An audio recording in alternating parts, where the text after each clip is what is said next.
Oke, kembali lagi di Apa Kabar Indonesia Pagi. Bang Jo, ini sebenarnya lebih kepada etika sih. Bukan tadi Bang Ferry mengatakan bukan yang ada hubungannya sama hukum sebenarnya. Lebih kepada etika aja di Indonesia. Ya, jadi bolehlah kita berbeda pendapat ya, Pak Ferry. Nah, yang menyampaikan soal etik kan Bang Jo tadi. Bahwa ini tidak sesuai dengan ketimuran pantas atau kita. tidak pantas. Tapi begini, Pak Ferry. Ketika dinyatakan perkataan yang tidak patut itu, ini kan akhirnya menjadi dampak nih. Gaduh. Jadi orang menjadi emosi. Kan yang mencintai Pak Joko Widodo ini cukup banyak, Pak. Jadi menangkan hasil Pilpres itu ada puluhan juta orang yang mencintai Bukan Pak cukup banyak Pak. Makanya jadi presiden dia. Ya, makanya menang jadi presiden. Nah, ketika itu dituduhkan kepada orang-orang yang kita hormati, ya rasanya orang juga marah. Ya, termasuk saya pribadi juga saya marah nih.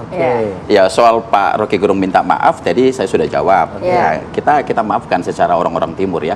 Kita ini kan orang-orang yang beradab ini kita ini gitu. Nah, tapi kan gini Bang Jo, saya menarik nih tergelitik juga dengan pernyataan Bang Jo. Saya dalam artian mencintai Pak Presiden kita, saya pun juga sebagai warga negara juga tentu kan harusnya seperti itu juga. Tapi kan kita banyak juga mendengar pemahaman, pagi ini kita mendengar soal dari Bang Ferry Amsari gitu.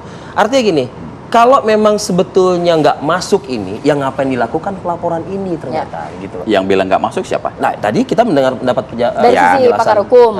Boleh lah kan Pak Ferry. Saya kan harus menghormati pernyataan itu kan, perkataannya. Ini sudah kita serahkan ke Mabes Polri, ke Pidum. Jadi apa yang mau disasar nih kira-kira dari Bang Jo, apa yang mau disasar nih? Pernyataan Rocky Gerung ini sudah menimbulkan kegaduhan, keonaran. Ini kan skalanya udah nasional nih, demo sudah di mana-mana. Nah kan berdampak apakah hari ini pernyataannya Pak Rocky Gerung ini soal nanti yang akan dilakukan demo pasal mengancam ketertiban umum apa mungkin ya apa sih? Kalau itu kan undang-undang darurat itu ya, nomor 1 tahun 46 itu ya. Pasal 15 dan pasal 14 dan pasal 15. Nah, jadi keyakinan kami ini memang ada pidananya, Pak. Ada pidananya, maka soal ini diterima atau tidak, Pak Ferry bilang seperti apa, ini kita serahkan aja, kita hormatin aja proses hukum ini kan gitu. Sejauh ini sudah sampai mana proses hukumnya, Bang? Terakhir kan memang di Mabes Polri sudah umumkan kan seluruh laporan-laporan yang ada di beberapa laporan wilayah Polda kan sudah ditarik nih, sudah di-recall ke Bareskrim. Nah, saya kira mungkin akan ada penyelidikan tuh. Dan memang akan kita kawal perkaranya. Jadi ujungnya mau sampai Rocky dipidanakan begitu? Loh. Atau ada syarat-syarat tertentu sehingga memang laporan itu akan dicabut? Soal mempidanakan memang kita cukup serius dalam laporan ini. Ya, jadi memang harus ada kepastian hukum. Maka akan kita kawal juga proses hukum ini sampai ke jalur persidangan. Jadi maka biarlah kita hormati proses polisinya. Nanti dari kepolisian apakah memang ini ada pidana atau tidak, tapi kami diberitahu dong, oh ini diberhentikan, oh ini diproses, kan harus gitu, harus ada kepastian. Dan saya kira juga kan memang harus ada juga efek jerah lah, harus ada pembelajaran juga nih. Kan gitu ya. Saya jadi ingat waktu ada pertemuan Presiden Joko Widodo dengan para relawan di Gelora Bung Karno pada saat itu. Di situ juga relawan sudah cukup geram menyampaikan kepada Presiden Joko Widodo begitu. Bahkan minta izin ke Pak Jokowi bila mana ini masih terus berlangsung ya kita ketemu fisik nih Pak seperti itu. Tapi oleh Pak Jokowi itu dilarang, ditegaskan dan diberikan pemahaman seperti itu. Kenapa nggak teman-teman menempuh jalur seperti kayak relawan-relawan itu juga gitu? Nah, soal ketemu apalagi Anda satu partai dengan Pak Jokowi. Ya, kalau Pak Jokowi ini kan hatinya ini kan silu samudra nih, Mas Arief. Ya kan? Tapi kan juga logikanya kan nggak mau juga dong. Masa ya seorang presiden harus datang ke polisi melaporkan ini kan?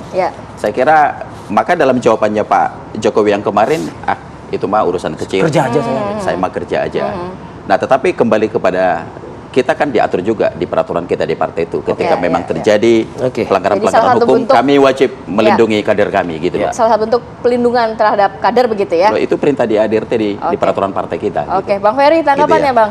Ya, menurut saya kalau seorang penyelenggara negara tidak siap dikritik, dihina, dan katakanlah dicaci maki, ya pilihan tidak usah ikut pemilu. Karena konsekuensinya, karena rakyat yang punya kewenangan dan kedaulatan untuk memilih, itu kan juga sudah lama tersakiti dengan perspektif mereka masing-masing. Jadi kalau dilihat konteks hukumnya, ada dua hal dari pandangan Bang Jo yang kontradiktif. Satu misalnya beliau menyatakan memaafkan.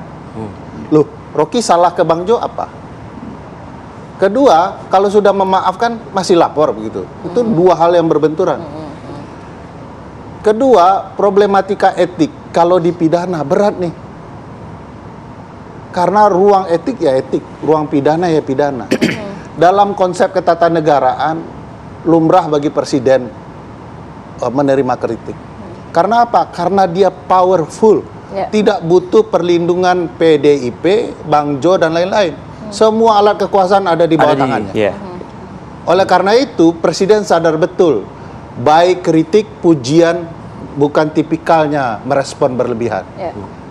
Catatan orang soal kinerja Jokowi akan dianalisa di kemudian hari. Catatan yang paling penting adalah memerintahkan kader atau masyarakat kalau salah menggunakan undang-undang atas dasar kebencian. Hari ini saya bilang Jokowi Sontoloyo dan Bang Jo marah lalu lapor saya.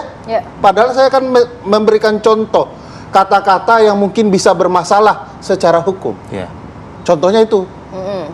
Nah, bayangkan setiap kita lapor-melapor penuh itu penjara. Padahal targetnya mau mengurangi jumlah yang terpidana agar penjara tidak penuh.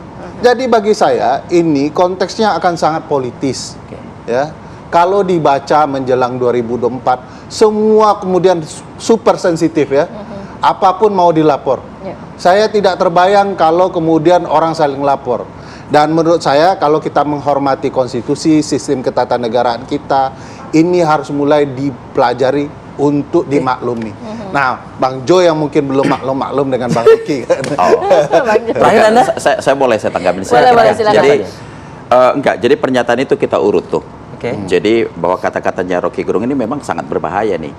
Jadi ini kan ada tuduhan, ada tudingan, ada fitnah, ada ujaran kebencian, ada hasut dan provokasi.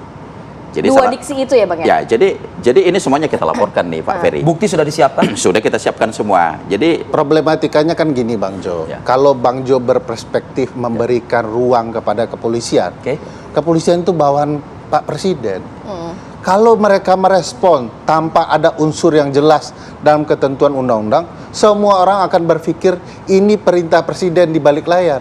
Karena ini anak buahnya. Oleh karena itu, sebagai pemegang tampuk kekuasaan, termasuk urusan kepolisian, maka yang seperti ini tidak boleh dipidana, Bang. Bayangkan kekuasaan akan sangat powerful, totalitarian dan otoriter. Tapi saya kira nggak gitu ya. Jadi Mabes Polri itu saya kira mereka cukup profesional. Kan nggak semuanya pengaduan itu diterima loh Pak Ferry. Mereka lihat memang kalau unsurnya mereka betul-betul telaah, mereka betul-betul pelajari. Ketika memang unsurnya terpenuhi, ya laporan kita diterima. Tentu ada gelar perkara. Ketika memang nggak masuk unsurnya, ini juga akan ditolak laporannya. Jadi kita nggak boleh mengatasnamakan ini presiden, ini terus di bawahnya lantas semuanya bisa dilakukan. Saya kira kita laporkan ini supaya jangan terjadi kegaduhan daripada nanti aksi main hakim sendiri. Kata Mahatma Gandhi, boleh saya kutip ya? Kalau kemudian mata dibalas mata, seluruh orang di muka bumi ini akan buta. Kalau Rocky dibalas dengan pengaduan, seluruh pengkritik akan terpenjara. Ya, makanya cukup berlaku untuk Rocky Gerung itu kata-kata Pak Ferry. Terima kasih Bang Yohanes. Bang Ferry Amsari, terima kasih waktunya sudah hadir berdiskusi bersama kami pagi ini di Apa Kabar Indonesia Pagi.